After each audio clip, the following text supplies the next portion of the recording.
Old-Fashioned Love, Chapter 4, Rain. I had always liked the rain, and I never knew why. I mean, the Pony Dash had told me her first job was being in charge of the weather for Ponyville. One Pegasus, in charge of directing weather for an entire town. Now that was awesome, though not as awesome as their post as a Wonderbolt. I had seen them fly, and I gotta tell you, that was the ultimate in cool. I was sitting in the crook of my favourite tree in Sweet Apple Acres. The entire Apple family was out of town for a rodeo, and I had agreed to watch the place for them. Now, I love sports, and even people who don't know me can tell. I can spout off statistics and records for dozens of teams from various different sports types. But rodeos? I just don't understand them. Mostly from lack of trying, I'll be the first to admit. Most of what I know had been gleaned from AJ when she was gearing up for it, riding her horse for a few extra hours, practicing rope and heading with Winona, and racing around bales of hay set up in empty paddocks. Most of it revolved around time, I think, but I'd never been to one. I really should one of these times, after all. I mean, AJ was my girlfriend, and she had been on the sidelines of my trial games for entrances into the Northern Region Soccer Academy and tryouts. I probably owed it to her by now. Actually, no. There was no probably about it. Next rodeo, I'll get Fluttershy to watch the farm while we're gone. The rain continued to pour down. It's not hard, but it wasn't light either. It was a type of rain that could lull you to sleep while listening to it. The tree I was in provided plenty of shade in the day, but deflected almost no rain as it came down. My clothes had long since soaked through, but it was summer's rain, warm and relaxing. I stood slightly in the tree, feeling the magic pulsing in me as I ponied up, feeling the strange sensations involved. The warm heat in my skull as my ears were positioned, and the ear canals reshaped. My scalp tingled as my hair grew, and an itching sensation between my shoulder blades heralded the appearance of my wings. I gave a hard flap of my wings and soared up into the sky above the orchards. I tilted my head back, feeling the rain wash over my face and obscure the wetness that had nothing to do with the weather. Today was her birthday. Dad was going to visit her in Cloudsdale, but I wasn't able to go with him. I'd given my word that I'd watch the place, feed the pigs, and make sure that other small daily chores were done. My word. I'd sooner never fly again than break a promise to AJ. And so, I floated there, feeling the weight of so many worries washed away and leaving two images in my head. Mum and AJ.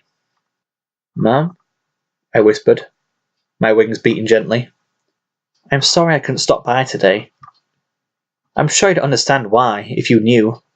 I think you'd like Applejack. She's a real stand-up girl. And she's been whipping me into shape, both for soccer and life. Personally, I don't mind that I'm going to be a bit country. It's part of why I like her. She's hard-working and honest, and she's making me be the same. I sighed and wiped some of the mix of rain and tears away. I hope you're proud, Mom, I said, fighting a sob. I have never broken my word till today, and it was between coming to see you or watch the farm. I'll stop by when the apples get back, but I just wanted you to know that I'm sorry. A small break in the clouds let a sunbeam through, spotlighted me in it as the rain continued to pour down. I smiled.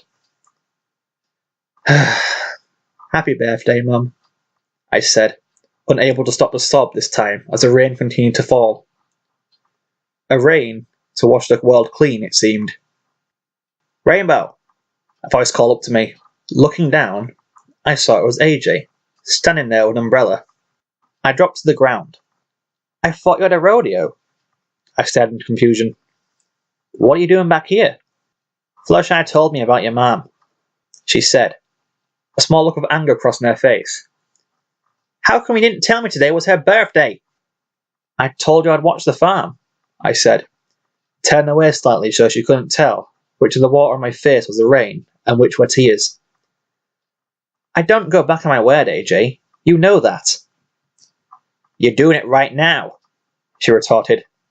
I winced and glanced down. I felt a hand on my shoulder. "Oh, come on, Ace," she whispered. "We'll go together." "But your competition," I said, not looking at her. "Cloud scale's a good 2 hours in the wrong direction." "I got a bye in the first round," she said. "There ain't a thing I can do about it till tomorrow, and this is important." I stood there for a moment, indecision wearing my gratitude inside. "AJ," I said, smiling as I released the pony form. "No need," she said, smiling and rubbing the back of her fingers across my cheek. She then cupped it and brushed her thumb across it, wiping away some rain and the last few tears. "No need to say it." We started to walk to the truck she had idly nearby. She glanced at me as she laced her fingers into mine. "So what's up with the flying in the rain?" she asked. "I know you got better senses than that." "Oh, I don't know," I answered as we climbed into the truck. "I've always been fond of it. I'd go for walks in it, dance in it, sit up for hours watching it. Dad says Mum's favourite weather was rain, so I guess maybe when I was little I figured that I was out of the rain, I'd be with my mum." AJ gave a sad little smile at that. "Oh, sugar cube," she said.